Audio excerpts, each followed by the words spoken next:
Hey bee fans,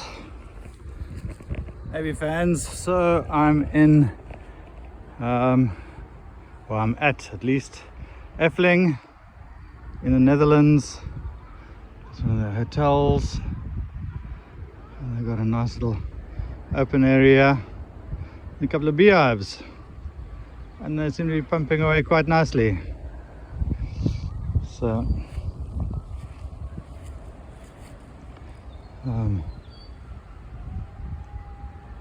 they all seem to have bees going in and out. Seem to have quite a few supers on. So they've got quite a big compartment, double compartment for the queen to live in.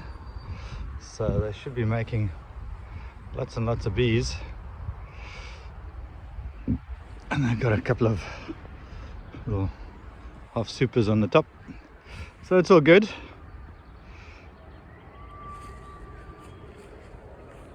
Always good and fun to see.